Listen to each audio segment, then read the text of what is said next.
I mean, catch and command squads with bodyguards and no attache has been doing pretty darn well in testing. Ooh, Um, interesting. yeah, it's as like a because like bridgehead really doesn't have like a forward deploying like objective holder that says just come deal with me. Hmm. Mm. And it's nowhere near the Krieg break, obviously, but like nothing at 100 points kills that unit either. Because like you don't care about the officer dying, so you just immediately put the wounds on the officer, and now it's a T6 4 wound model with a 4 of feel no pain. Oh, true, because it's not attached. You can just do it whatever Yeah, order you so want. That's you pretty get the 4 funny. up feel no pain immediately too, Yeah. right? So I yeah, felt a little bit bad, so I don't know if you guys watched the one that I did on Siege, where we were talking about like whether or not the strat allows you to shoot like the Krieg, the Krieg unit that you're shooting into your own unit, that's an engagement, whether or not it allows you to shoot the Yeah. pistols. We eventually determined that using that strat not only doesn't let the unit shoot that target, it turns off their ability to shoot with pistols. Because you can Oh. the pistol rule says when you activate using pistol as the thing that allows you to activate, you can only shoot at things that you are in engagement with. You can only shoot with pistols. So it turns off your other guns, and now you're no longer in engagement, so you can't even shoot the pistols. Stupid rules getting in the way of fun stuff. There's so much in this guard codex where I feel like there's like one or two like clauses in there that makes us like, oh, this is, oh, okay, it's fine. Like, oh, that doesn't have regiment now. Yeah. Like, oh, that's got the character. Yeah. Well, it's like the one that we're just about to discuss. The fact that it has platoon in quite a few of the stratagems Yeah. is makes it much different than what it could have been. Yeah. You know what I mean? Oh yeah. Seems like we've also lost Tony. You still with us? Let's see what you guys think of this. I do want you to know right now, Nemo, I am never copying your 270 model. That one I'm gonna let you play. it's been pretty darn good. I So believe far. you. Yeah. All the other players are like, "Ooh, my codex is broken," and then I show up with 270 cards to it, and they're like, "What the fuck, man?" I I was Fuck must so be mental on that though. yeah. I was so exhausted after like day one of even playing the 170 model army, and that I could not imagine just playing Yeah. another 100 models per game. You get a lot lazier, I will say, which for better or for worse, it is what it is. But, Yeah. like usually when I'm playing the army, the movement trace go away immediately. And, like when I play Recon now, the movement trace never go away. Yeah. I'm like my movement will be unoptimal. But... So with that, welcome back everybody to yet another edition of the Joshi 40K Guard Roundtables. Today we're going to be talking about the Recon Element, another one of the new detachments that we have in the brand new codex. Of course, I am Josh Joshi Howard. I'm joined by three wonderful guests. Starting right above me, you know him, you love him. He's the melee guard specialist who loves doing things that nobody else is willing to do. It's Paul Clifton coming in from China. How are you doing today, Clifton? Yeah, not too bad, mate. Not too bad. Yeah, I know you took a spill recently. Is the recovery going all right? Yeah. Still on one foot, but all good. That's all right. We can do the best flamingo. Off to his right, we have one of the few players in these roundtables that I've actually met in person. We have Tony Baumayr coming in right away. You seemed very excited about all this new recon stuff. Tony, how has it been looking so far for you? I'm loving the idea so far. This is basically the army style I was running at the beginning of 10th. So I'm pretty happy to get another 250 bodies on the table again. All right, I see the cats coming in as well. And of course, off to my right, we have Wesley, Nemo the Fish, St. Hines coming through off of, admittedly, some controversy. But Nemo, how's the life been going ever since LVO? Good. It's been a whole lot of nothing, which is good and bad in its own ways. But I don't know. It's been fun. Yeah, you said you have a very busy schedule coming up over the next couple of weeks. What happened there? Yeah, I had to count it because I was like, oh, I don't know, but if you count Adepticon, I have a tournament every week up until April 12th, except for one, and I think if you count Adepticon as a GT, I have 6 GTs as well. So That's yeah, very it's just, busy. yeah, and only like 4 of those like 10 tournaments actually use the codex, which is good. So it's a joy. Yeah, does anybody know if we are officially being overtaken by Eldar? Is the Eldar Codex going to be legal before we are? It's all right. Those pesky elves are always coming through. But today, gentlemen, we're going to be talking about the Recon Element. This is one that I think a lot of people have had very different opinions on, simply because some people are saying like it's teams only, some people are liking it for singles, some people don't think it's any good at all. So I'm going to go ahead and come to Clifton and ask the question. Firstly, have you played any games with this? And if so, what are your initial impressions so far? I've not played any games with Recon so far, but I have run similar lists to Recon, like Tony was saying earlier on in 10, where you go in mass infantry. And this really does have the potential to massively boost massive. So I know I've got a lot of experience with putting the theory behind this into practice, but I've not played the actual Recon itself. Yeah. I personally think, without going into too much detail, since we'll be going into that in future, it's mainly based upon the detachment rule that gives it its main strength, not necessarily the enhancements. The stratagems are, some of them are okay, some of them are decent, really decent, but it's not, the strength isn't coming mainly from the enhancements and stratagems, in my opinion. It's coming from the detachment rule and what you can do around that. Yeah. Really. Yeah, makes sense. Tony, have you had any chance to play this, and what are your initial impressions? Unfortunately, I haven't actually had a game with it yet, at least not since the Recon detachment came out. I ran similar style lists, beginning at 10th with 120 Kree, 80 plus Cadians, and then, the 40 or so Catachins just kind of running up the middle, doing the movement block. So I played this style list, but what I found is back then, survivability just wasn't there unless you had enough scions or some other things in there to do some damage. But now with the detachment rule, I think we might have the chance of just having that little bit of survivability that makes it just a horde viable. Yeah. Nemo, I know you're going to say that you've played like 40 games with this already. So what's the actual number? It's only like 5 or 6. Okay. Not that bad. What have been your initial impressions so far? Yeah, it's weird for this one because as Clifton said, right, the majority of like all the damage is front loaded in the detachment rule. Like if we're comparing all the detachments, Recon does probably have like the best detachment rule, but it's offset by the fact that it really only has like one stratagem that's like going to be used every turn. And so like it's a really nice skew list, I think, right now.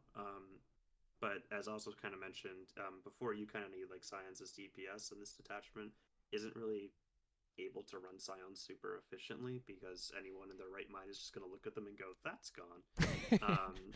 And so there's a really big trade-off between do I want more bodies, do I want more damage, and Recon doesn't have a whole lot of ways to protect its damage efficiently, and so it's kind of forced to go into like a turbo skew route.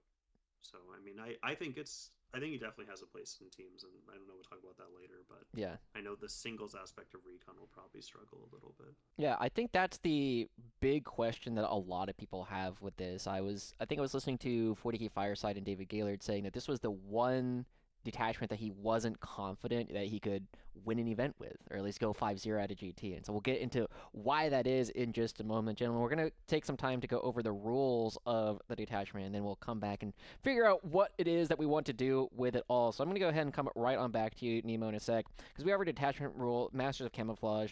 Astra Militarum, Walker, and Regiment models from your army have the benefit of cover.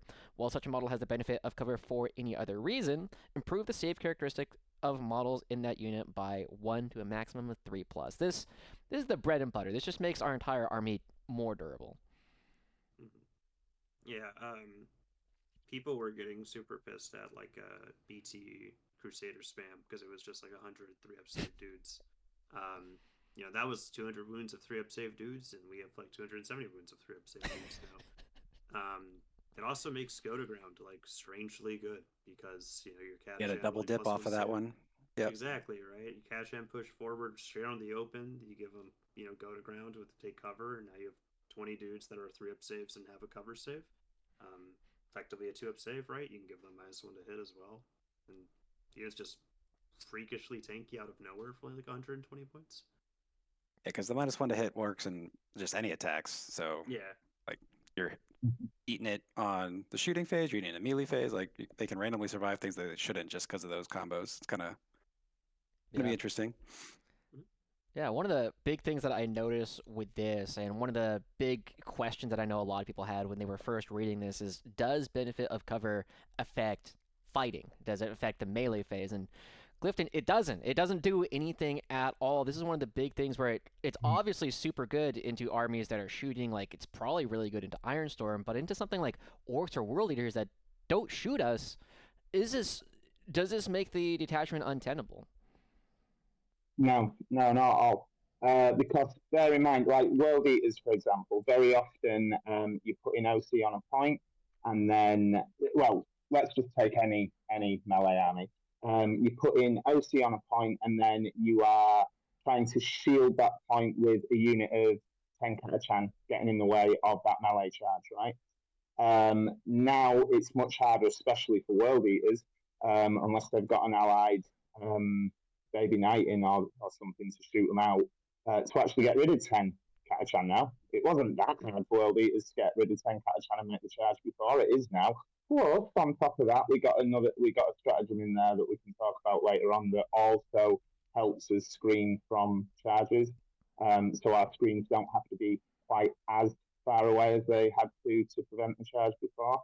There are ways, and the fact that, well, getting to other stratagems, there are ways around getting away from melee armies in this. I think this does play massively into Guard's strength in the fact that it's an OC army, and there are stratagems and the rule itself that really helps them on the detachment rule itself. But, and I will say when it comes to this detachment rule, you've got to really build into it more than almost any of the others. Like, take in the past the 3 units of 6 Fulgrim, or Dark Angels when they take 3 units of Deathwing Knights, right? It's the 3rd unit is exponentially better than the 2nd unit because you've got past the breakpoint, which makes it really awkward for the opponents to deal with. And once you get the right, like Nemo was saying about the 10 Houses Bones Black Templars, right? It's the same thing here. Like, as soon as you get past that breakpoint, you make each unit is making the army exponentially better, right? So this is an army which you really, really got to build into the detachment pool, even more so than Bridgehead or Mech. Yeah, that's definitely one of the interesting things about like so many different parts of like 40K and just any game that you play is there are some things that like you add you add the second one and the third one is sometimes more valuable, sometimes the third one is less valuable because like, well, I don't need more of this, I've already hit past the breakpoint, but this one just becomes so massively durable. But Tony, one of the other major things about this is there are armies that are very good at ignoring cover. The first one that comes to mind is obviously Tau, but I feel like if this one starts to become a more common detachment that people are prepping for, you're going to start seeing a lot more Hellhounds. You're going to start seeing a lot of other units that just strip cover. Necrons are going to start bringing their Canoptic Stalkers or whatever it is. How much play do you worry is going to get taken away once people start actually playing for this? I think Tony's dead. Oh, no. Not again. Well, it might be GG. It might be GG. If Tony does come back, we'll go ahead and get his insight. But in the meantime, Nemo, I'm going to ask you the same question. As people start bringing more and more ability to remove cover from the game, does this detachment still have the ability to play into those kind of armies? That's where it starts to struggle. Part of the reason why one of the thoughts in my mind when it got asked to Clifton was this army doesn't struggle against melee in the same reason as it didn't beforehand, right?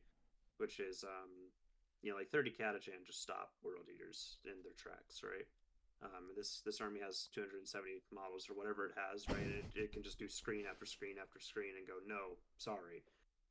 What the army really struggles into is hybrid, right? If you don't care about creations of bile until they show up with 3 predator destructors, and you're like, oh, well, now I can't screen you. And in that regard, ignores cover is really rough for the army, because ignores cover in essence is on par with being a melee army that can melee you in the shooting phase.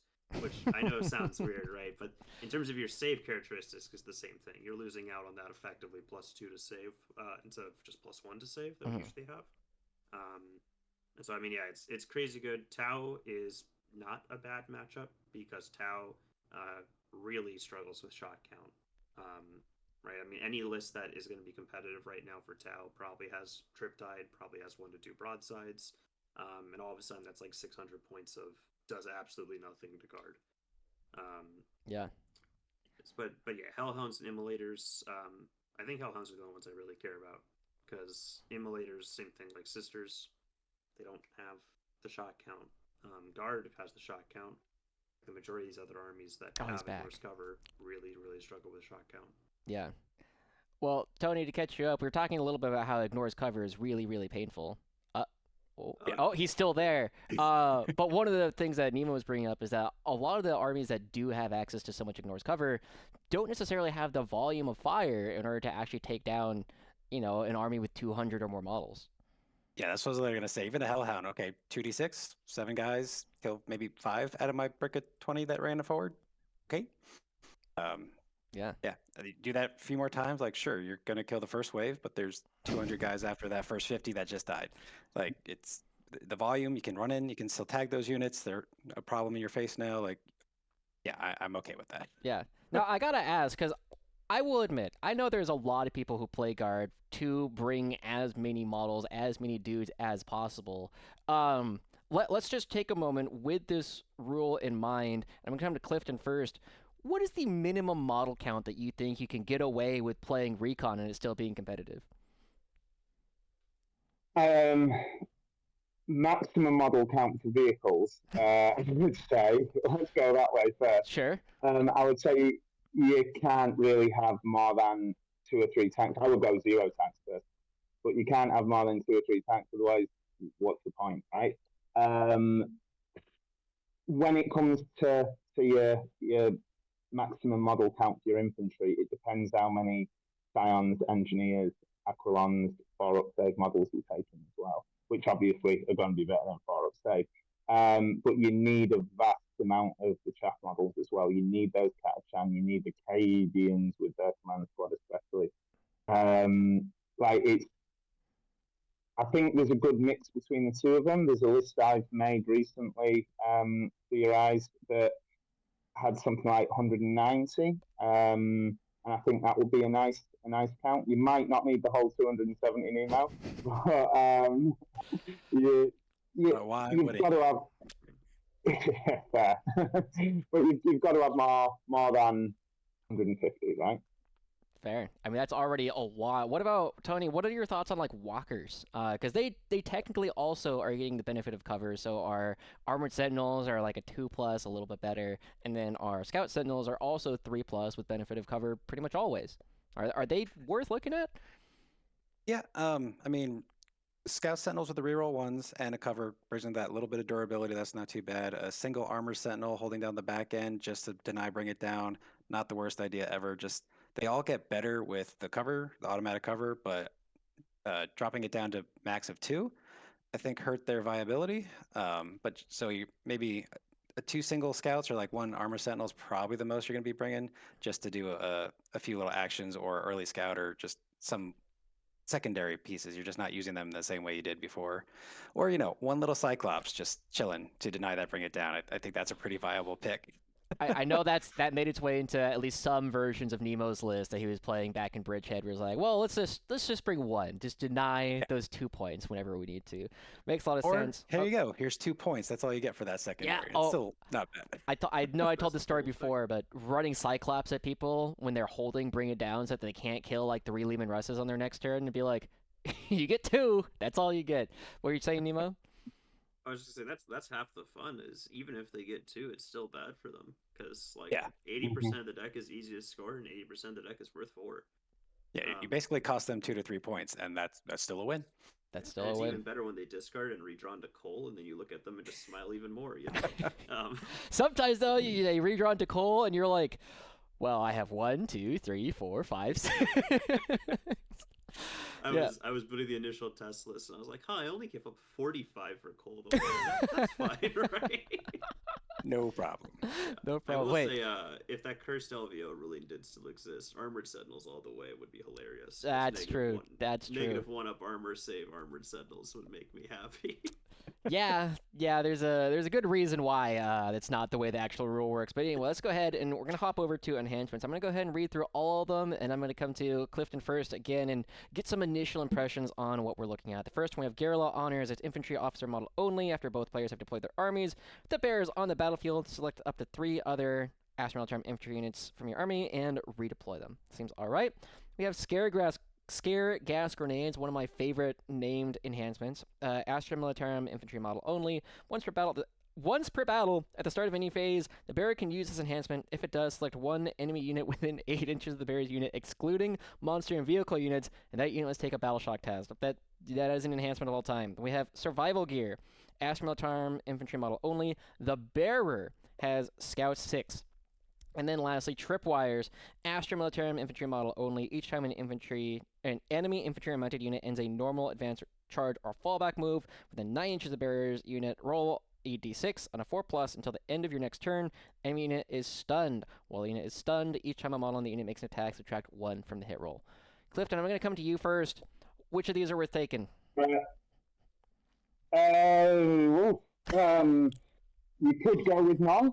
I think Guerrilla Honors is okay, right? Especially the fact that it's Astra Militarum infantry locked, not regiment locked. Like that already makes it a decent enough enhancement, right?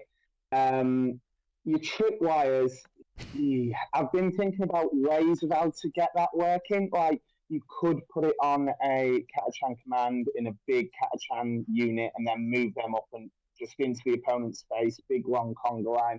But then you are paying so many points for something that's a 4-up, right? That's not reliable. But it's hard to get that tripwires working. Yeah, gas grenades, I suppose if you got 1,995 points, why not, right?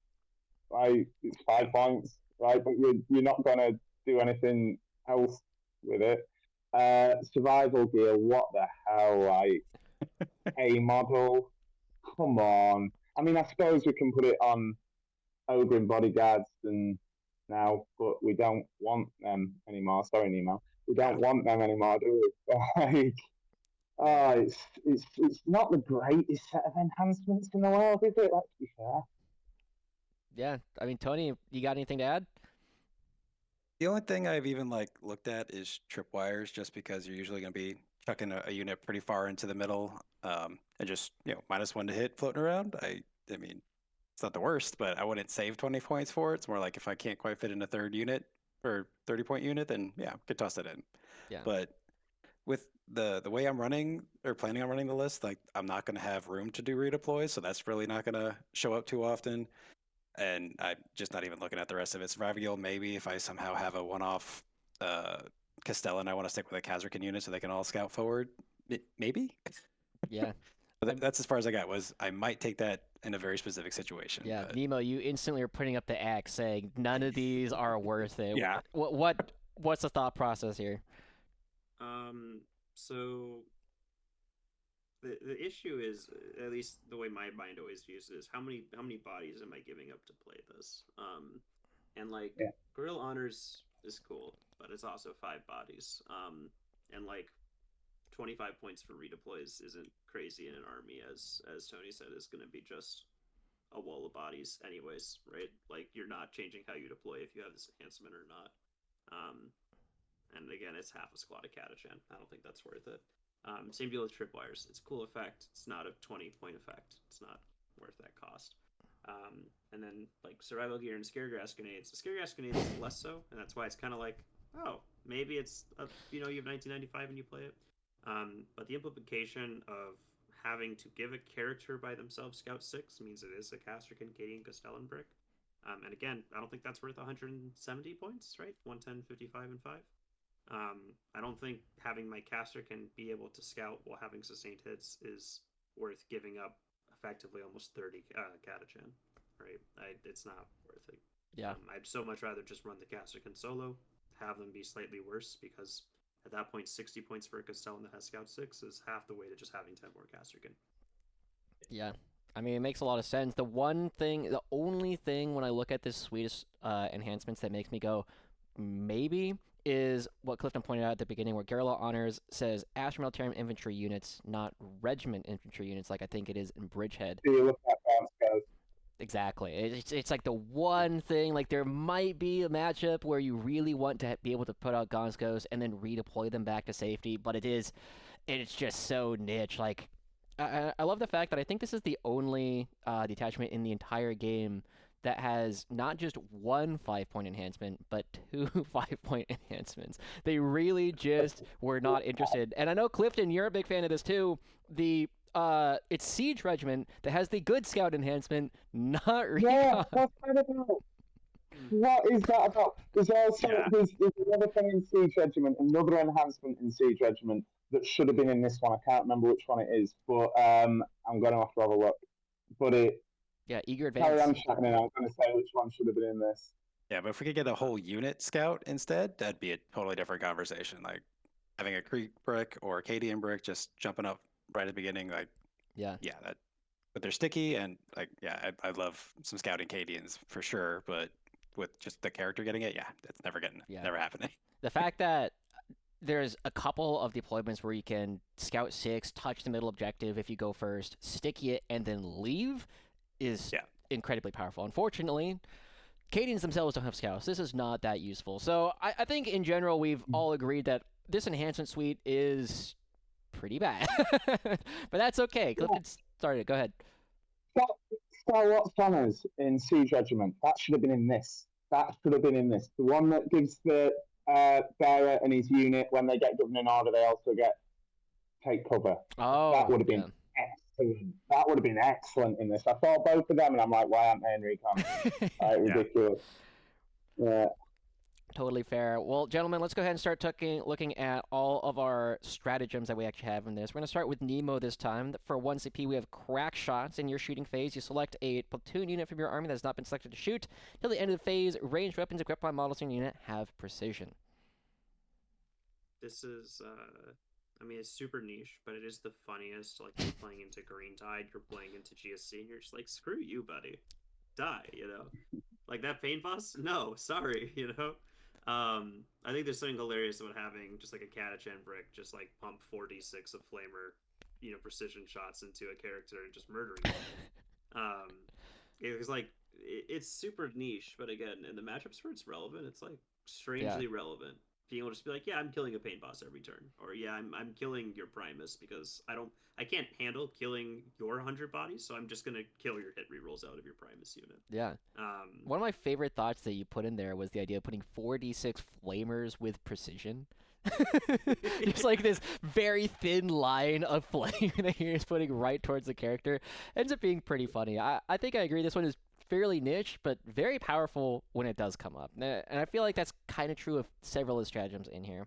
Now we're going to come to Tony next, because we're going to talk about Draw Them Out. For 1 CP, during your opponent's movement phase, just after an enemy unit ends a normal advance or fallback move, 1 platoon unit from your army that is within 9 inches of that enemy unit and not within engagement range, your unit can make a normal move of up to 6 inches. It's a reactive move. It's good. Yeah, and I think that's going to be one of the defining pieces. You're going to be using this pretty much every turn. You're either moving forward to start move blocking everything that didn't move yet, or you're going to be moving away to deny charges. Like, I think this is going to be one of the key pieces for this detachment. Like, you have the detachment rule for survivability, and this is going to be the annoyance factor that you're just using every single turn. Yeah, and Clifton, when we played our one game, this is a carbon copy of the stratagem from CSM Deceptors, and you know how powerful this can be. Is this the same kind of thing would be? I was using it every turn. It's not quite as powerful as on the Deceptors, because on the Deceptors you have a 20-man brick of infiltrating cultists. Because we don't have 20-man infiltrators, you can't just block someone in their deployment from turn 1. You can't do that. So it does lose a little bit, but I mean, that's busted anyway. It's not quite as good as the Deceptive one because of what we don't have access to. We can't use it on rattling, but it is so strong besides that. It's so good. It's the best. It's like Tony says, it's the best, in my opinion, stratagem on that set of 6. It's so good. And okay, you can't block opponents into their deployment zone, but you can still block opponents into their third, right? You know, like it with scouting catachan, like it's still possible. It's so powerful that stratagem. Yeah. I mean, one of That's the the one that's hurt the absolute most by being platoon locked. Admittedly, like not being able to use it on ratlings really hurts. Yeah. The move blocking. Yeah. Yeah, I would actually take 10 ratlings if I could use it on them for sure. Yeah, 100%. totally Yeah, fair. 100%, 100%. Yeah, I mean, there's just so many ways. If people haven't seen how effective reactive moves can be, it's one of those things. I remember when Aquilons came out, I said if you don't think Aquilons are the best data sheet in the game, you need more imagination. And this is definitely one of those stratagems where it's like if you don't think this is incredibly powerful on any detachment that has it, you need a little bit more imagination. But let's go ahead. We're going to come to Clifton once again because we got Scramble Field. It's 1 CP. At the start of your opponent's reinforcement step, target one Astra Militarum infantry unit from your army, and until the end of the phase, enemy units that are set up on the battlefield as reinforcements cannot be set up within 12 inches of your unit.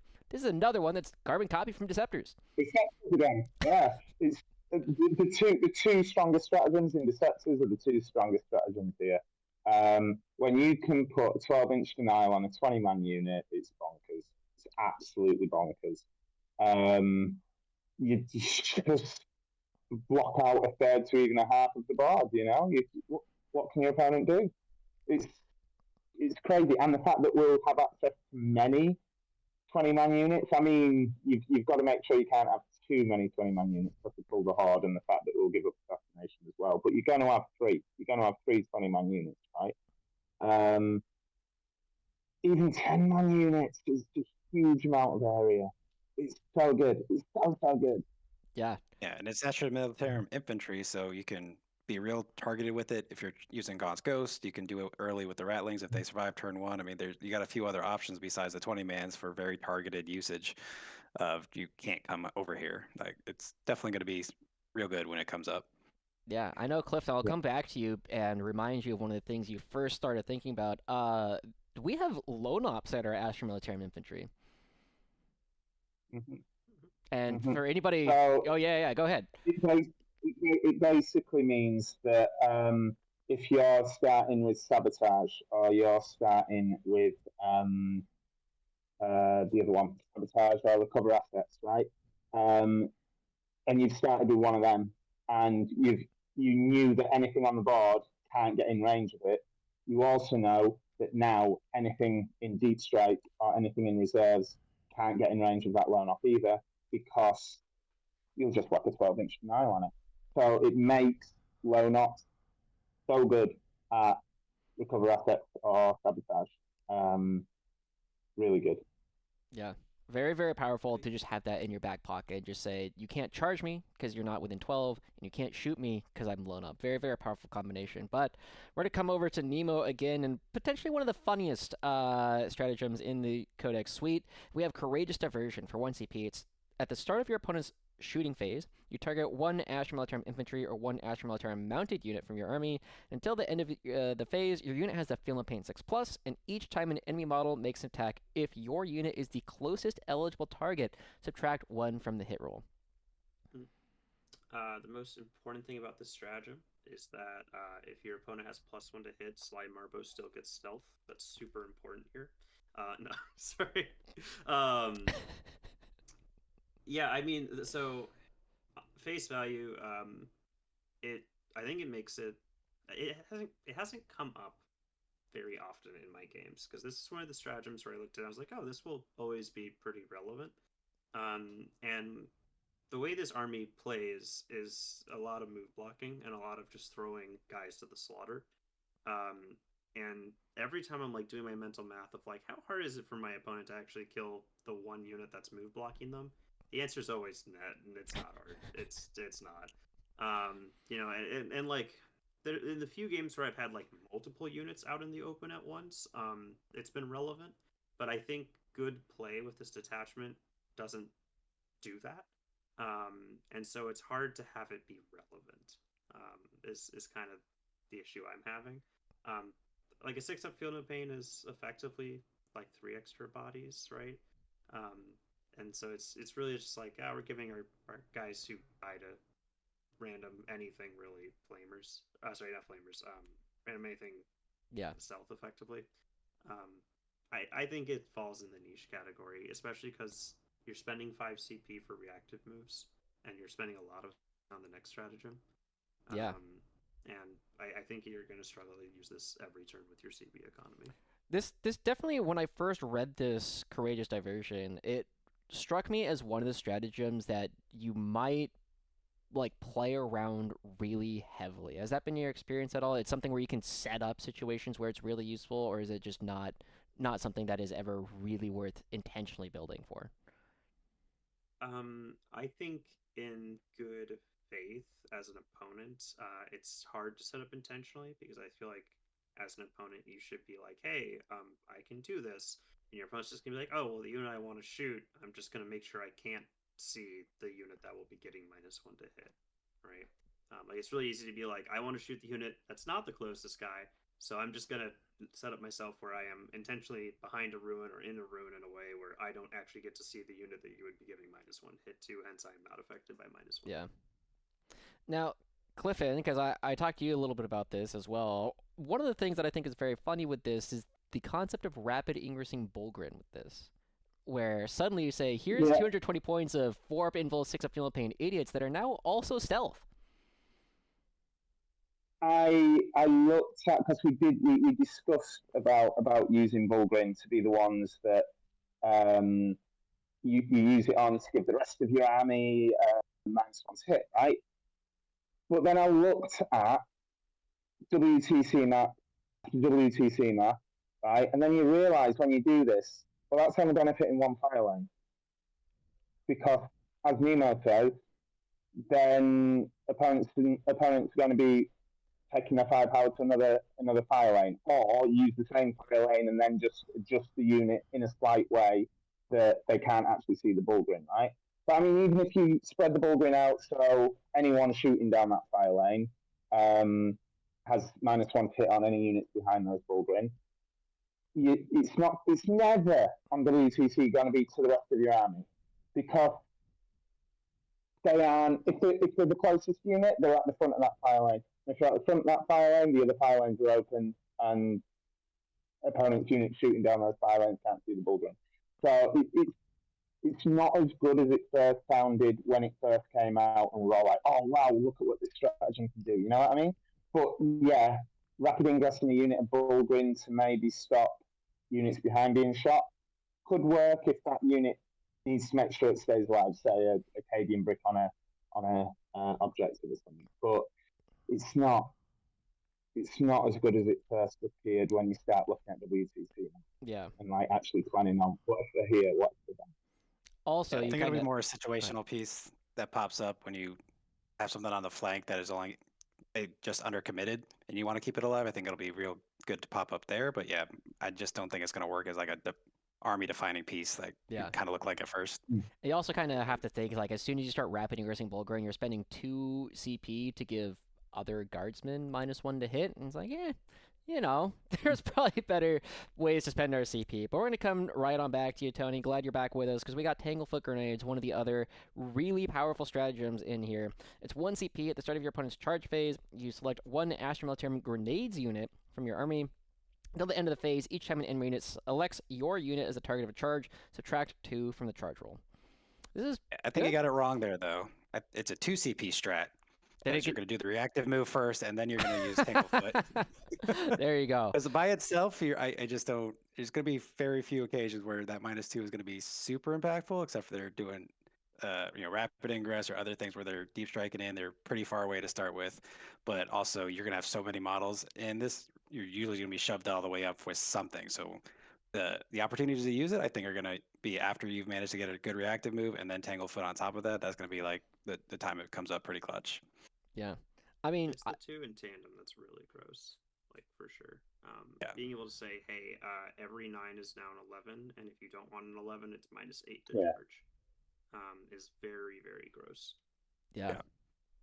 Yeah, that's very powerful. I think one of the things that is always really interesting is whenever your opponent is trying to play with deep strike charges in particular, you can just say, well, make an 11, right? Like, just take this 1 in 10 idiot, and it's very, very powerful when it does come up. What are some situations that you found yourself? I mean, you already said like the -8 charge.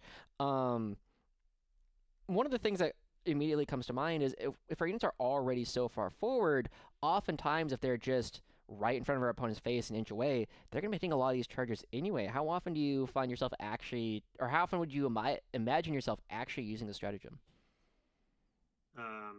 Well, you are only able to move within 1.1 of me. Mm-hmm. And so if I reactive and -2, it's still a 9. That's a good point. That's very powerful. It's very strong. It's very toxic. Yeah. Yeah, wow, that's 2 CP. That's Although- very good. Yeah, it's good. Yeah.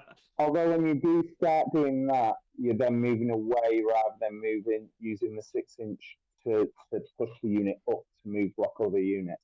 So you would have to sacrifice the move blocking potential to use the getting away potential. But if that unit needs to get away, that's really good. Yeah. Well, it's also because one of the things that happens, and one of the most binary parts of 40k, right, is if you're an inch away, orcs hate this. They have lost their movement phase, and now they have to hit a 9, which re-rolling a 9 is about a 50-50 in order to hit it. So sometimes you don't need that extra level of move block. So I see where we're coming in here, but I'm going to come right on back to your Clifton. So we got the last one, scouting outriders for 1 CP at the end of your opponent's turn. 1 Astra Militarum mounted or Astra Militarum walker unit from your army that's wholly within 10 inches of one or more battlefield edges and not within engagement range of one or more enemy units. Remove your unit from the battlefield and place it into strategic reserves. I mean, to people who like 9-inch charges, this isn't too bad, is it? Like, it's what you doing with this? Like, there's a niche scenario where you've been move blocked by some nurglings or whatever, and it will take you a while to get around the wall. Picking up them rough riders, putting them in strategic reserves because it doesn't say they got to come back next turn, and then using a rapid ingress later on in the game. You're spending 2 CP at this point, bear in mind, but that works your way around a move block that if you tried to challenge it with your rough riders will put them in an open position. So we're talking really niche, right? Another scenario where you could use it is if you've got like 5 or 6 rough riders left and you want to pick up and drop to start secondaries. But I mean, their bases are so big that they're not exactly a unit you want to be doing that with, right? I don't know. Is there something I'm missing here? That's it. It seems a bit. I don't know. Tony, Nemo, what do we think about this one? This is the most disappointing strategy for sure. No, It's fully like- agree. Yeah, Yeah. it could have been fun. It would be so awesome if this just said infantry and it didn't say mounted or walker. Like, Yeah. it would be so good. If we still had squadrons of 3 sentinels, does have play? No. No. No. This Yeah. doesn't I mean, have in play, yeah. Yeah, you might have that niche scenario where you've got, if you're bringing your 1 armored sentinel, that you need to like get it to completely across the board on between turn 4 and 5 for a secondary or last turn scoring. Yeah, there's a couple of times I'm sure it's going to come up. Someone's going to win a game off of it, but it's going to be an accident most of the time. I will say the amount of times John Winter Russell would talk about Rough Riders and I started playing them, I really do get what he means by like one needs to start on the table. It's so easy for your opponent just to be like, no, I'm not letting this unit charge. Especially out strategic reserves, especially on a lot of layouts where ruins are on the strategic reserve lines. Just mounted units don't use this strat effectively at all, and even if they rapid ingress, they usually don't get to use it that effectively either. Yeah. So They're also just fast, right? So a lot of the time you're either like getting where you're going anyway, and 10 inches, I mean, 10 inches is very generous from the edge of a board, but if you're 10 inches into the board, you can already get to the other side of the short edge of your board anyway. Yeah. So it's like, it's not that great. But we're going to go ahead and come to Tony right now. How do we feel about this suite of stratagems overall? One of the main things that was happening in the index, we were spending a lot of our CP on grenade, tank shock, overwatch, maybe rapid ingress, and smoke. This definitely feels like that CP economy has changed a lot. Yeah, I think between grenades and draw them out, like that's going to be your two most of the time, and you're probably getting at least one of those free from Creed, which gives you some play for all the situational ones like the crack shots and scrambler fields. So I think you have. No, it's GG. Well, Clifton, go ahead and pick up where he left off. Yeah, Games Workshop did do well making sure crack shots to Splatoon, because it would be absolutely busted if you could have put that on Scions and just removed any character in the game, you know. Yeah, it's exactly what Tony said. Draw them out. The top thing. You're going to be using it almost every turn, and if you're not using it every turn, what are you doing? In my experience, though, Scramble field. Experience, those Scions have precision, because every time I activate them, the character always dies off. That's a good point. Sorry. Yeah, precision by volume. It's pretty good. Yeah. Nice. Well, anyway, Tony, we unfortunately lost a lot of what you were saying with the disconnect there. So you were saying draw them out and then using Creed in order to get, effective extra stratagems. Yeah, grenades and draw them out are probably going to be most of your spends on this one. And then, you'll have your occasional crack shots, scrambler fields, situational ones. And between Creed giving you the free ones and a couple regens from Voxcasters, I think your CP economy is going to be pretty solid, because there's just not that many you're using every time routinely that you're going to go past that 2 or 3 limit a CP regen. Yeah. Nemo, what's been your experience so far? Have you felt like starved for CP? Do you have to be really selective with what you're doing, or do you have a plan for them from the beginning of the game? So my team insisted in playtesting that we should assume Ursula is still per turn. So I have not been struggling too much. Why? Because she has the exact same wording she has in the index, and her current wording in the index gives her per turn refunds. Yeah, but that's just the app. That's crazy. All right. Yeah. I literally every tournament near me says if what the app says is what it is. Selvio said that. All the tournaments near me say that. So all right, fair enough. At this point, I'm like, I guess we listen to our overlords, the app, right? But I mean, I will say, even if that is the case, Ursula actually really struggles to use per turn refunds in this detachment, because 5 of these stratagems cannot be used on your turn. Which I think is a record, but I'm not going to take the time and see if that is, but I imagine it is. The one that I think is really relevant, depending on the matchup, is Scrambler Field. On turns or matchups where your opponent puts any melee in reserves at all is kind of really oppressive, because we're talking about this being a skew list. Like, you will be 9-inch screening everything in your deployment zone, and looking at your opponent and going, no, you now need to rapid ingress, because you will never have the option to 12-inch charge me out of deep strike, is very strong. But yeah, I mean, besides that, like, draw it out is happening every turn. If it's not happening every turn, there's usually you're happy. Usually you're winning the game, right? Yeah, because they're not where they're supposed to be at that point. Yeah, exactly. I had one game into Eldar where I like never used the stratagem, but also the other players like, I'm just dying. Like, I don't have the shot count to kill these guys, and you flamers and blast guns are weirdly relevant into my bodies, right? Yeah. But I mean, besides that, Tanglefoot I think is the next biggest one. Nice. But grenades a lot is also happening every single game. Yeah. You're It gonna is. struggle to kill tanks, and that will kill tanks. Yeah. Well, I think, gentlemen, it's time to start looking at the really fun part of this. And Nemo, I know you already have a list that you have played some, so we're going to come to you last. We're going to go over to Tony first. What kind of list do you imagine in this detachment are going to be staples of competitive play? It's okay to say this is teams or this is singles. So I think everyone trying to play this list initially is going to have a bad time in singles. I played a good 20 or 30 games with some version of this before, and it is rough, because you got to be perfect on movement. You got to be really specific on timings, because it is also tough to play in a certain time frame. But I think that 200 model count is going to be like that's probably the minimum. You're either doing that whole brick of chaff and then just a few key target elite pieces for damage, or you're doing that 250 and just running bodies and 800 OC and just what stat check, let's go. Mhm. I was also looking at one list that is everything with a 4+ save to start with. So Kazarkins, Aquilons, a Rough Rider, just everything that starts off with a 4+ just to get straight to that 3+ and stay there. It's way less bodies, and that's just a theory craft right now, but I think that might have potential in some matchups just because you're getting that 2+ save after recover. And that's going to be hard to chew through, especially when you still have 100+ bodies.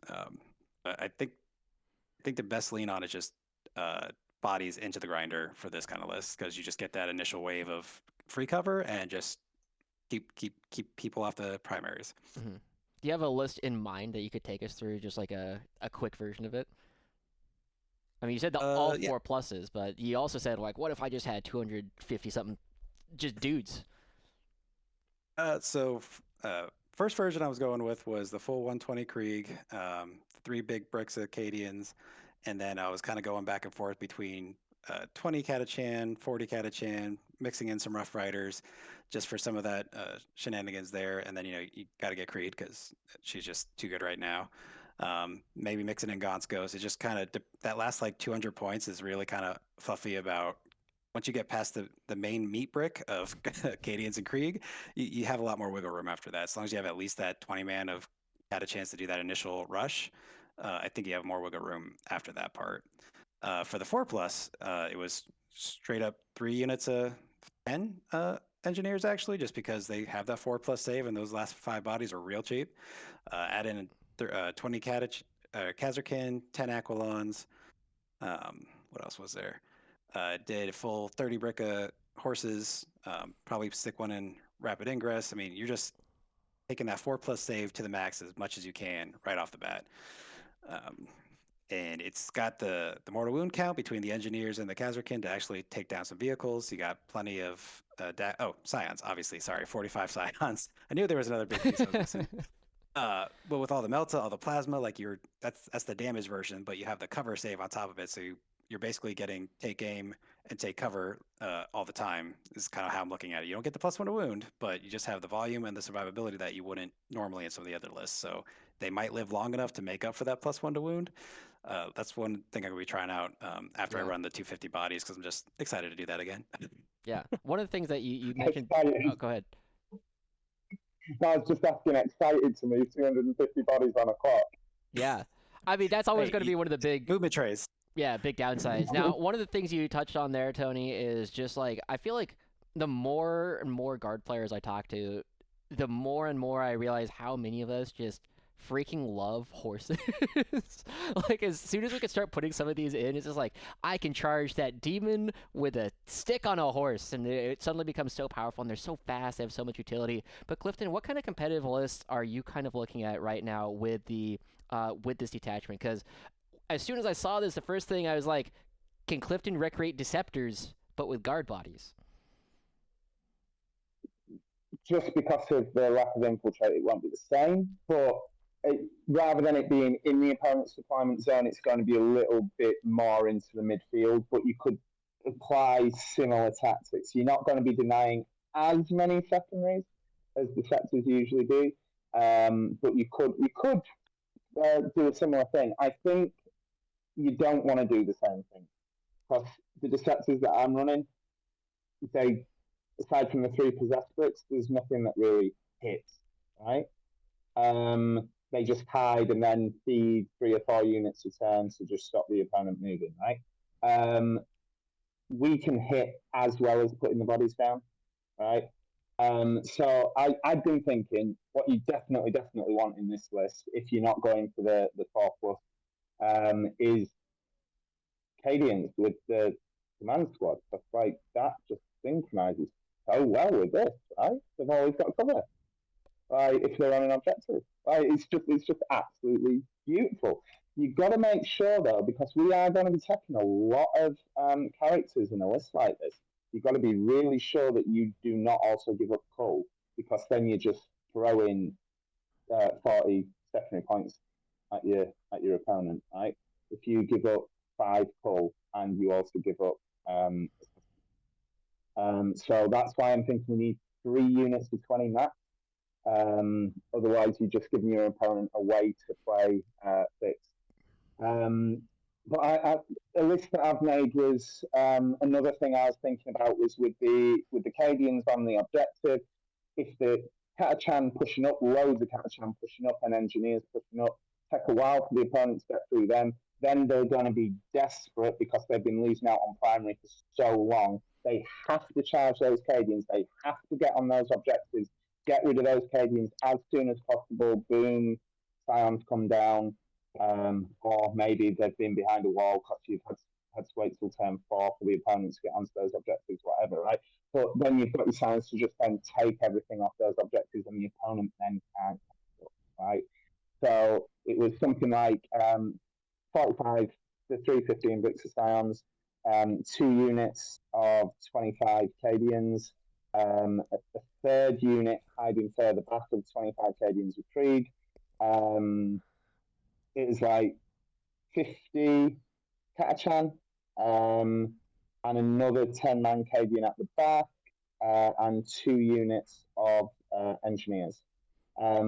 Now, bear in mind as well, like Tony was saying, the Scions are going to be able to weather a lot more of the storm, right? So you can actually, and here's another thing to think about, right, that we haven't brought up. When you are move blocking, a few of the opponent's units, and this goes back to the shot count that Nemo was talking about earlier on, a few of the opponent's units can get angles on some of your units, but a huge amount of the opponents can't because their units that are getting angles are stopping their other units getting angles because you're in their face and they can't get round that wall anymore, right? With your chaff, right? So then if you bring Scions down in particular locations, the opponent actually can't get that many shots onto the Scion bricks because they can't get the units out to get the angles on the bricks.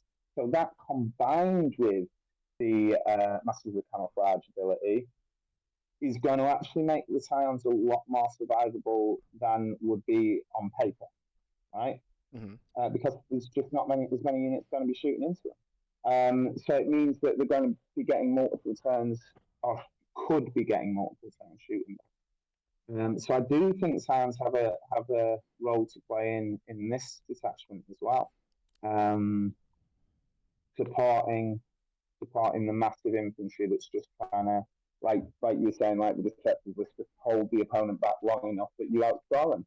Yeah. Because you are, with a list like this, you're getting 90 to 100, right? You're almost certainly getting 90 to 100 unless it's an aggro list that's just going straight into you and just taking you off the board, right? Yeah.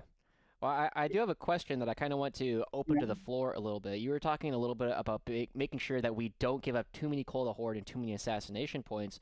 What do you think is like the proper number of characters to put in this kind of list? Because, to Nemo's point earlier, every character you bring is generally coming at the cost of, 5 to 10 bodies of guys. How many characters are you generally thinking that you're going to want to put in one of these lists? I think it comes down to just what you need to get orders on. So you need at least 3 or 4 orders that first turn or 2 for move on Catachans. And then if you have anything doing damage, the Scions are self-contained, so you just have your 3. Those are just coming along. But the rest of your stuff, you need enough orders to get at least 2 or 3 units with take cover, so that they're just chilling on objectives, or just in the midfield getting their double cover bonus. You don't necessarily need a lot. Things like fall back and shoot from the Castellans, or the extra orders from them, that could be more bodies. I think you're probably good around Creed if you can get her a command squad, and then like maybe 1 or 2 other officers that aren't Scions, because you just don't necessarily need that many at the same time. You need a couple early for move, and then you need to take cover in a few key units that aren't your Cadians with leaders. Mm-hmm. Now here's a other interesting question, because we were talking earlier about the idea of, the second or third unit can be worth more or it can be worth less. One of the really interesting breakpoints that exists in the game currently is if I believe, because I don't ever see secondaries fixed being taken, but your opponent can only kill 5 characters for points. Is there ever an argument to be like, I have 11 characters, you're going to score 20 on Assassinate, but I don't know what your second fixed objective is going to be? Yeah, that's why you don't take Cull. Yeah, you just make sure you only have 3 units for Cull.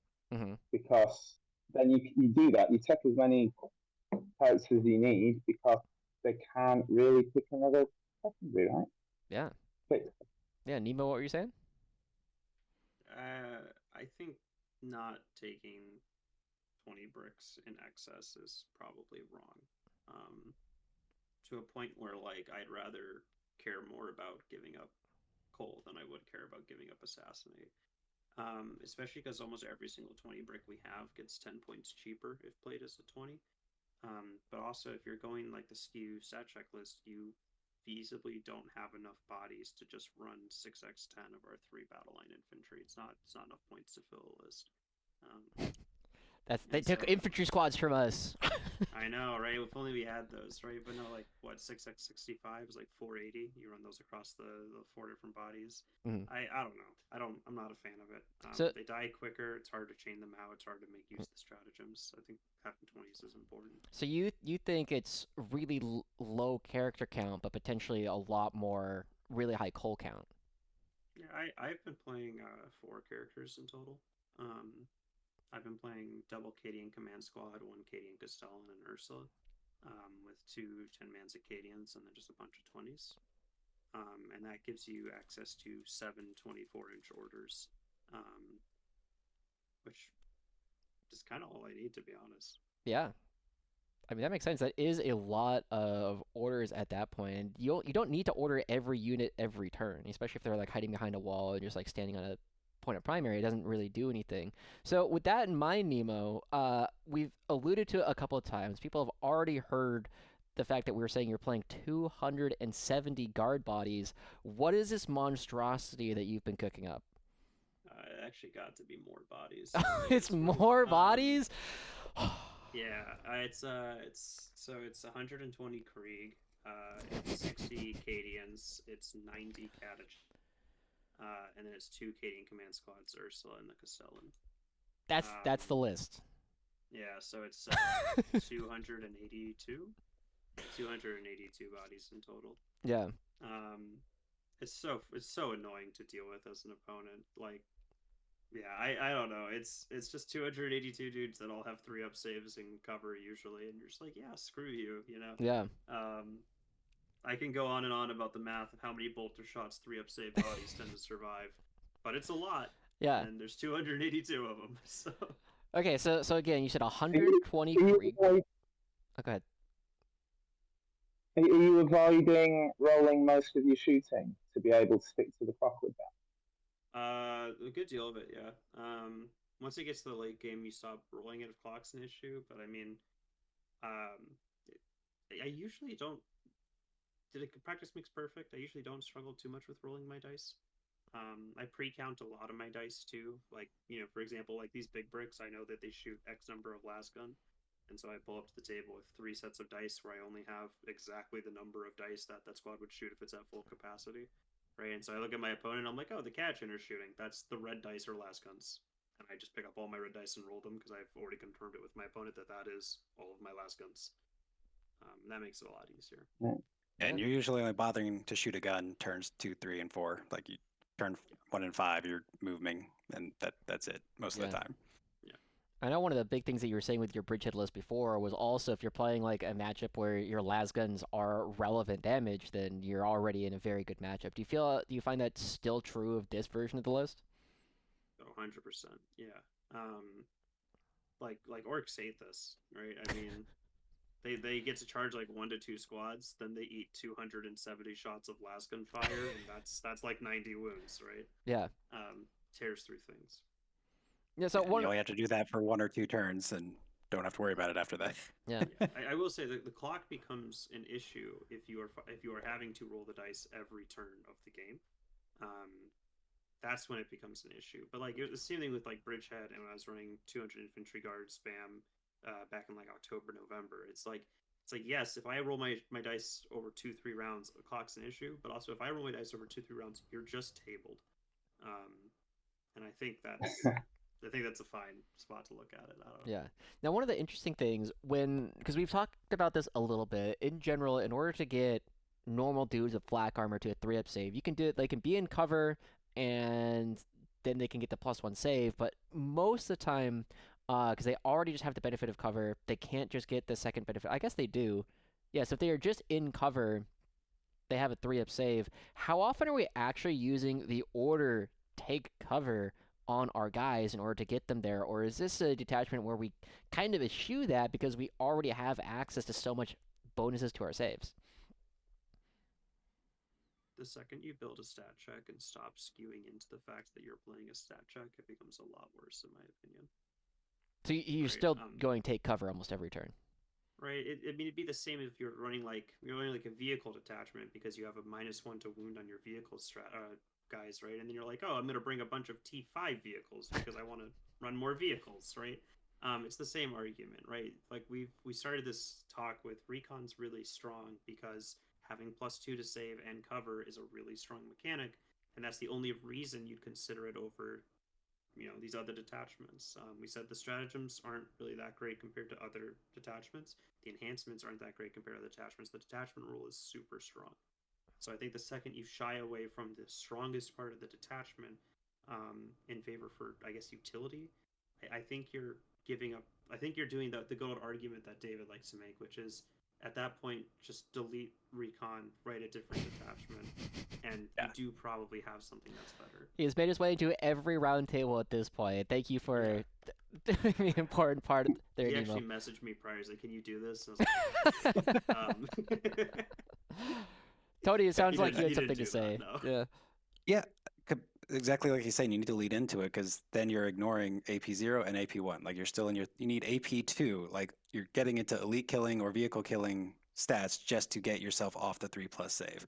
So taking your Cadian bricks that are getting free double cover because they're near an objective, and then take cover to anything else that's up in the open and isn't moving into the opponents, that puts you back on that effective 2-up save. Like, oh no, he's gone. But the most important part about it too is the amount of people who love to go, "Oh, that kills 4 guardsmen," and you get to look at them and go, "No, no, no." I get a save. That's the best part. Like, the amount of people who are like, "Okay, that's 3 melta wounds, kills 3 guys," and I'm like, "Nope, it's a 2-up with cover effectively. I get a 6-up." Yeah, that is something that can happen from time to time. Well, while we wait for Tony to come back, we got to ask a couple of the most important questions. We have some time to talk about like what lists might look like in this detachment, what is really strong about this. I'm going to come to you first, Clifton. Singles, teams, what are you going to be bringing this to at events? And to follow that up with, if you were to bring it into teams, what in particular are you trying to pair it into? Teams, pretty much. If you're playing it in singles, you need so many reps just to be able to. I'm not talking a normal amount of reps before a tournament. You need loads of reps just to know exactly, because you've got so many units, just to be able to know how it functions perfectly, right? Because you can't make mistakes into particular matchups, like aggro melee, right? Because draw them out and Tanglefoot grenades, you're only using on one unit, right? Like, or draw them out can then be move block multiple units, right? But it's only move blocking on one side, they're still getting into the other side, right? You do have the issue of aggro melee, right? It's not like a lot of people are saying online where it's just going to fall apart against aggro melee. It has good counters to it, but ideally you want to avoid that in teams. So in singles, you need to get so many reps into aggro melee before you actually go into a singles tournament that you know how to play against them, right? And then you also need to be fully aware of which units in an opponent's army strip cover, right? And that's why I think Scion bricks are quite important, because those coming down can eliminate that. And even if you lose your Scions, or let's say a Reaper, for example, right? They can eliminate the Reaper, and then all of a sudden you lose your Scions. Doesn't really matter, because you've dealt with what can actually deal with your massive blocks of infantry, right? You need something that can remove then 2 or 3 units that can spoil the rest of your day, right? So that's why I think teams is really the way forward because you can avoid. I mean, with most things, but you can avoid the list that you really don't want to go into. I think it has play in singles. I think it has play in singles. I do, but it's not. It's. I think it's quite a high ceiling, and it's not got a low floor when you're going into a single. You could easily get a 3-2, right, with this because a lot of matchups aren't going to like to go into it. But getting a 5-0, it'd be especially towards the end, it'd be really difficult. Yeah. You know. Yeah, totally fair. Nemo, do you agree that this is an experts only detachment in terms of doing really well in singles?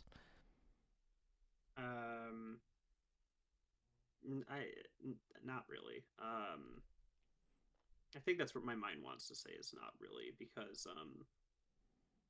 experts only sounds wrong. Like I'm pretty sure the sad reality of this matchup is you play it and you look at your opponent's list and you go, oh, yep, this is the one I lose. Right? Because like you are going to look at 3 or 4 of your matchups and go, I'm going to put everyone on the line, just press W and win the game. But there are a lot of armies that are going to be able to kill a list like this. The other reason like BT Crusader spam worked so well was because it was a heavy tank meta. It was the same reason why Infantry Guard back when I was playing it, October, November was really strong for the same reason as tank meta. No one wants to deal with 200 bodies. But we're not really in a tank meta anymore. Like Tactical Brigade, Creations of Bile, GSC is doing well. Guard is doing well. A lot of the top 10 is infantry, and not just infantry, but spamming infantry. And so I think you are going to pull up to someone at a singles event who's like, yeah, I'm playing 3 Gladiator Reapers, and you're just going to be like, well, darn, right? And I don't like that will exist in teams, but you don't have to play that in teams. And so I think teams likes this a lot more.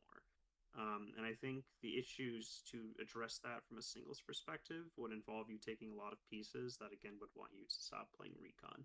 Right? You can be like, oh, I'm going to run 45 Scions. I'm going to run 30 Castercan. I'm going to run a tank or 2.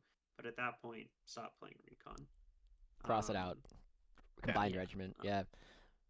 To answer the question that didn't get fully answered originally, though, this list loves Eldar, loves Sisters, loves any low-density shot count army. It's really good in Custodes, really good into Thousand Suns, Death Guard.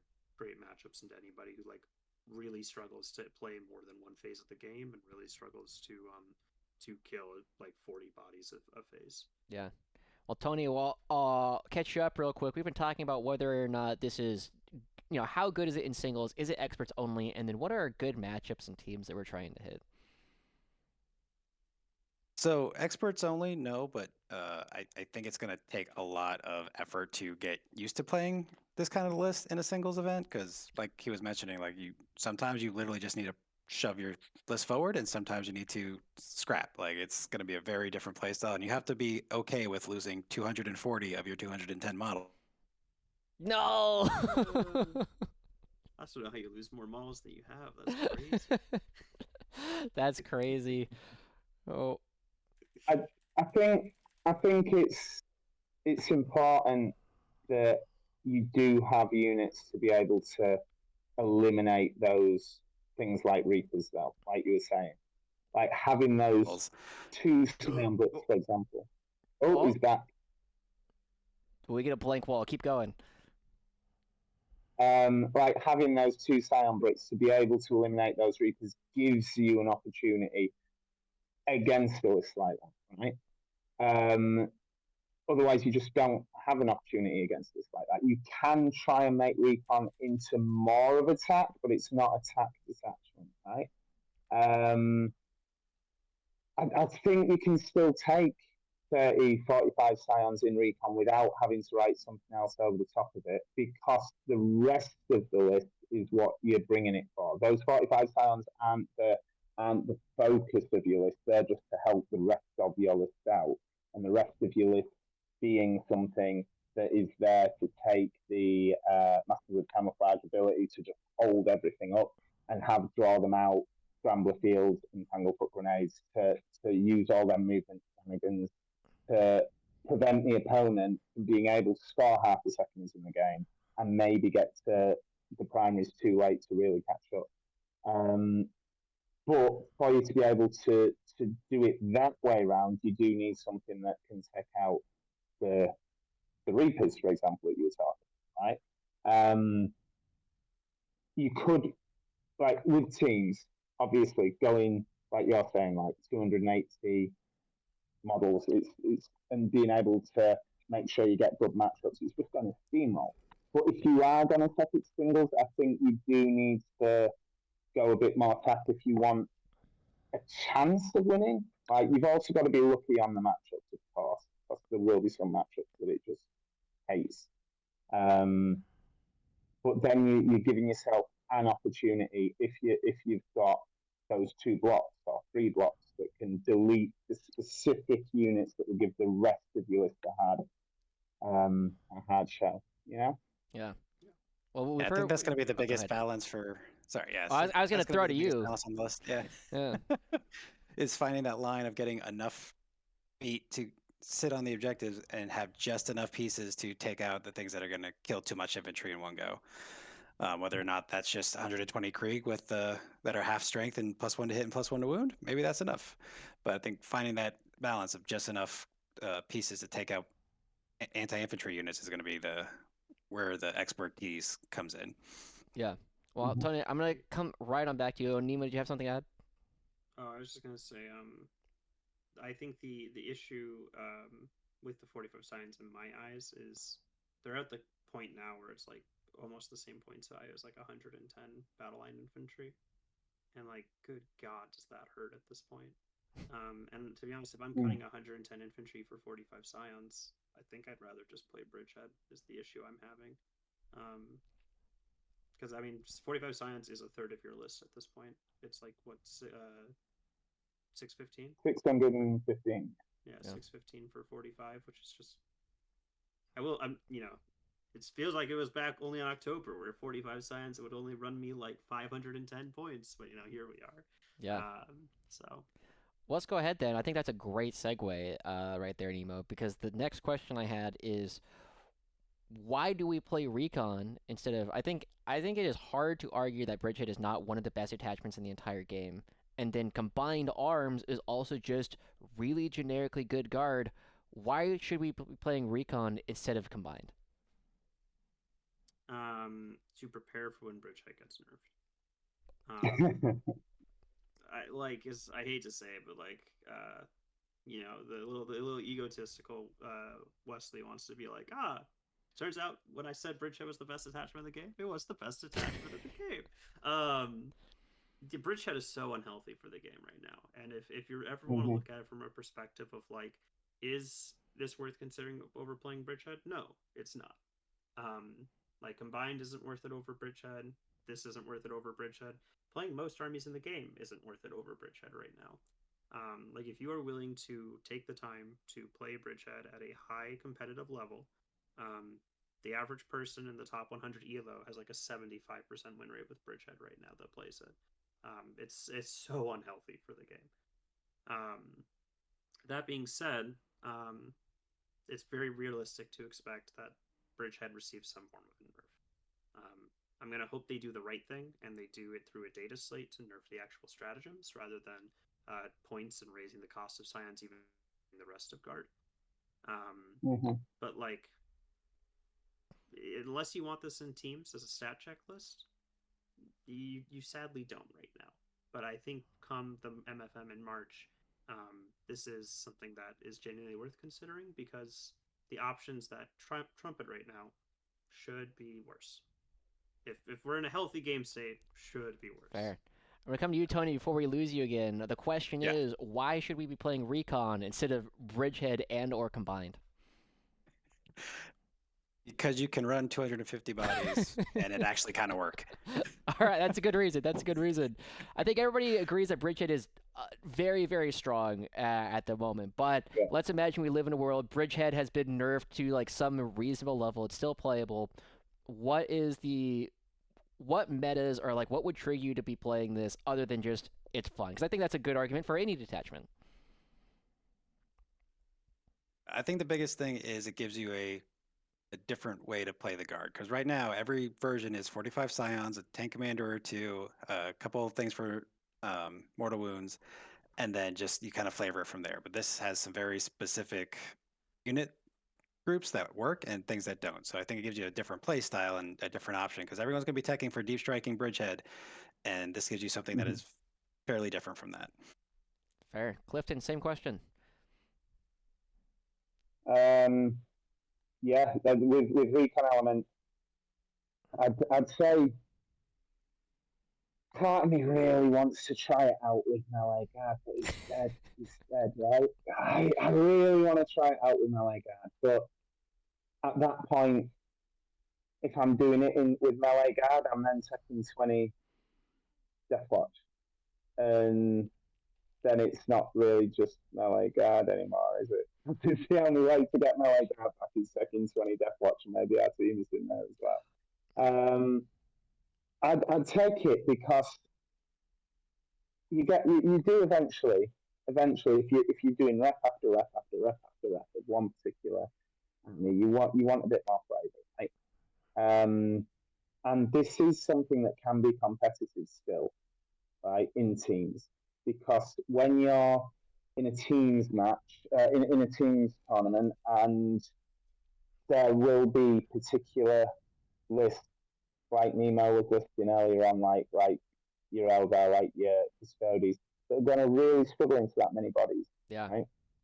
And if you've got or that just hate jail lists with mass bodies that can deal with a Thunderwolf jail list but can't deal with a mass bodies jail list, right? Yeah. You put it into them, and if they deny you, you put it into the next one that can't do it. It does have playing teams. I really, really think this has big competitive playing teams. Yeah. Now, Tony, because if you can get it in, sorry. I was gonna say one of the things that I've generally found is trying to have pairs of armies in teams that you say like this army cannot play into either of these things. One of the first things that comes to mind when I look at this is you say, well, what if we have Recon Guard and like Biosynctic GSC? You're not leaving your deployment zone for the entire game. Also, you have to kill at least 150 idiots.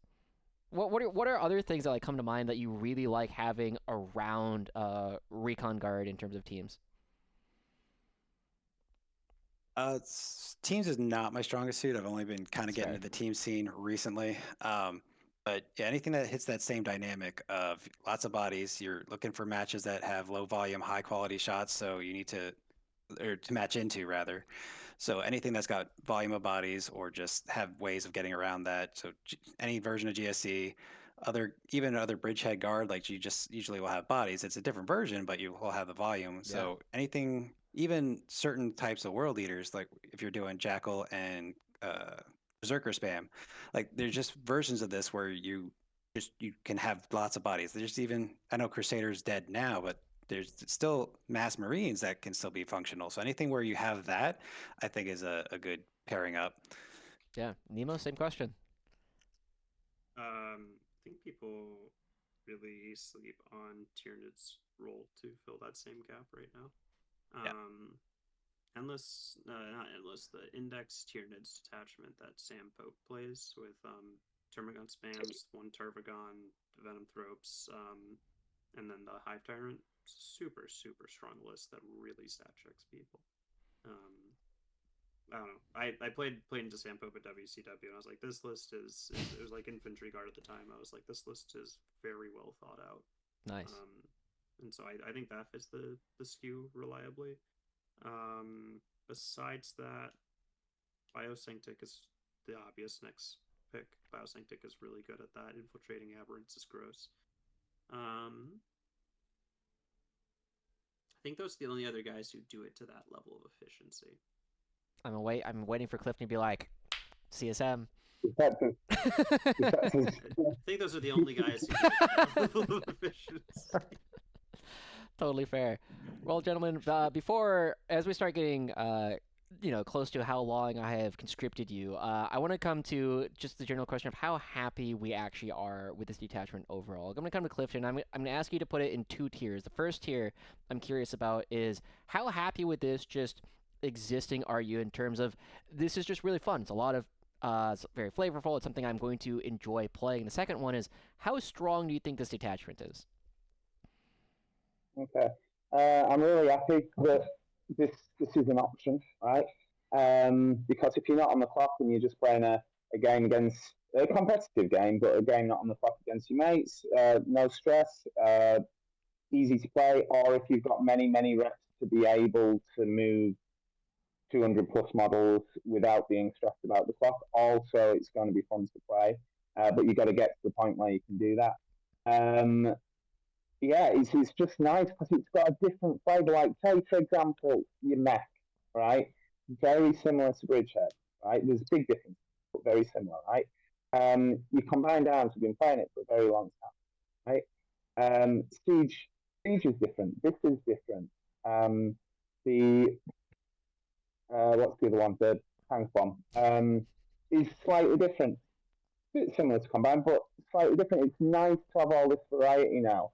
It's actually, especially with all the different Grotmus detachments, it's actually getting a bit too crazy about how much variety it is now.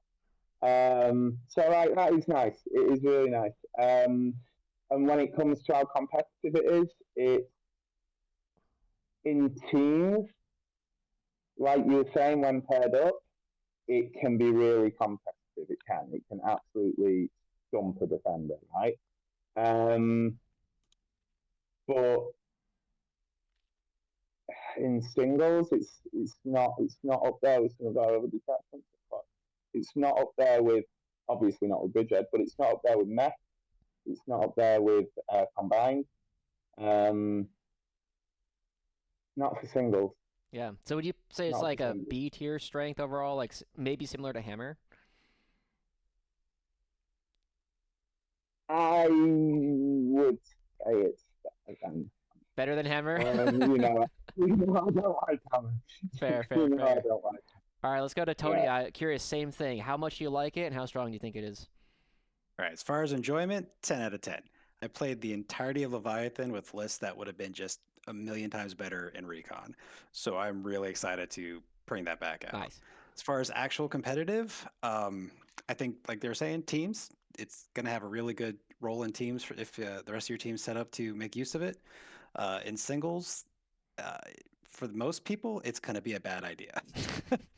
For people that are willing to put in the times and get the reps, I mean, this is not one of your do 5 practice games and go. This is doing 20 practice games just to get your clock worked out kind of lists. Mm-hmm. And once you have that settled, then you can start winning RTTs and doing your 3 and 2, 4 and 1s at GTs. But I don't think right now it is one of the better ones. Maybe when Bridgehead and some of the other ones get bumped down in March, I think it's got enough staying power and some very baseline army-wide good rules that it might actually come back up and be pretty good rest of this year.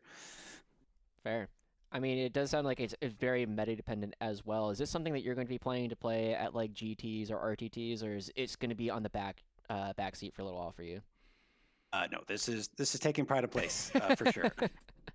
Nice. I have a big team event in March. The CTC? CTC. Yeah. Yep. And barring anything crazy happening, I'm going to be getting as many reps in as I can before then and running this and just being the anvil that we throw at some of the uglier lists for the rest of the team. Great. I'm going to tech against it. Here's 30 ref. Here's Wesley. Same question. How much do you like it, and how strong do you think it is?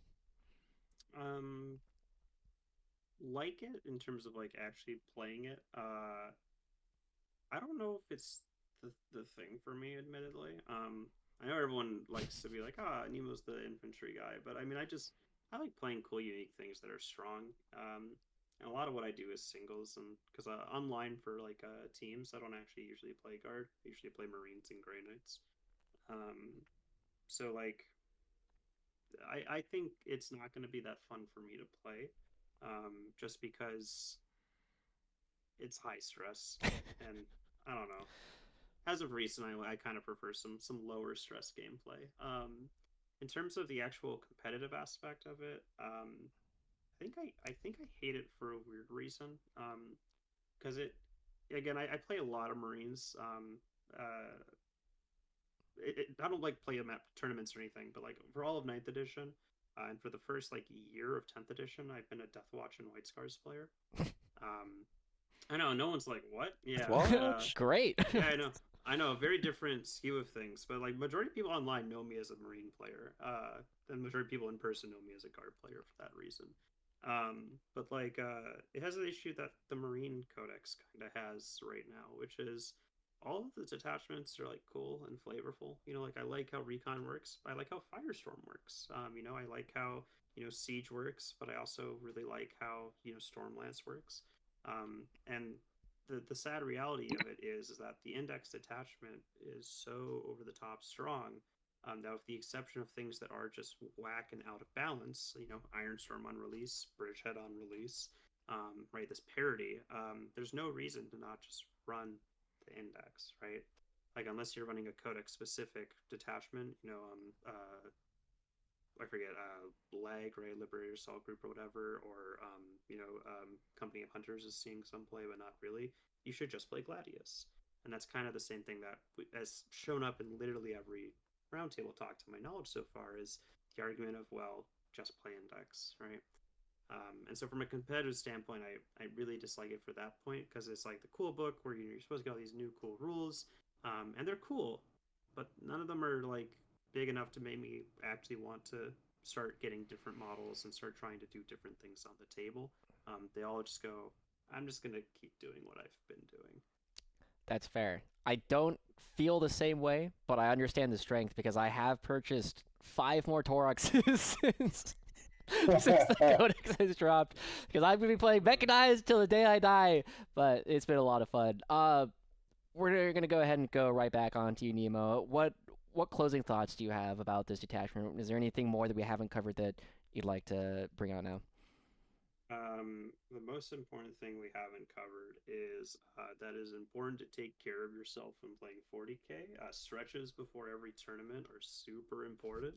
The little group of guys that I go with, every time I'm like, okay, guys, it's time to do our daily stretches. And they're like, what the hell are you on about? And every time I'm like, trust me, 2 games from now, you will be thankful that we did this. And especially because a lot of guard meta right now is turning into minimum 100 models, right? And a lot of tournaments have gone from 130 to 115. Recon is a prime example of it's a hobby. You're there to have fun, but it's also important to take care of your body when you're playing. I think that's a really important closing thought. Fair. Yeah, I like can it. confirm moving 250 models will kill your back, for sure. Yeah. Tony, I'm going to come back to you last because you've been gone for enough of it. I want to make sure you get the last word. Clifton, closing thoughts, anything we haven't covered? Yeah, no, I think we covered that quite nice. Well, I'd say on Nemo's point there about combined being the go-to, right? If it wasn't Bridgehead, also meh. Like it's a fair point, right? If you want to win, you're going to be far more likely to get a tournament win or just to get wins in general. If you're going combined over if you're going recon, you are giving yourself a bit of a handicap by picking recon over picking combined, right? And you might want to do that, right? You might want to play in a different way to the way a lot of other people play, right? Maybe you don't want to do what the norm is. I'm smiling because I usually try and not do the norm, right? But if you want to win, you're far more likely to win recon than you are with recon, and that's why we've said all of us have been saying if you do want to win with recon, you need reps. Yeah. Totally fair. Yeah. Tony, anything we haven't covered and closing thoughts? So there's a few different types of guard players. You have your treadheads and your over-the-top guys. And I think this is the perfect spot for everyone that just wants to run a crap ton of infantry. There's not a whole lot of us that are crazy enough to have already built, painted, and running 120 Krieg and 100 plus Cadians and Catachans that just ready to go day one. But there are a few of us. And if you put the reps in, you're going to have a good time. But yeah, reps, and make sure you take care of your back or just carry a lot of ibuprofen. Either way. That's a really good point. The people who can play this list are going to play this list. Oh yeah, we do exist, and we will be bringing this terror to your table as soon as possible. I'm looking forward to it. I'm really looking forward to, because I know at some point we are going to see someone win a GT with the Recon element. It is going to happen. I don't know who it's going to be, but I'm going to be looking forward to making sure we talk to them as well. Anyway, gentlemen, this has been a lot of fun. I hope you guys have really enjoyed. I've been Joshua J. Howard with Paul Clifton, Tony Baumayr, and Nemo the Fish coming in as well. We've been talking about the Recon element this whole time, and we'll see you guys all next time. Thanks so much for tuning in. We'll see you. Right.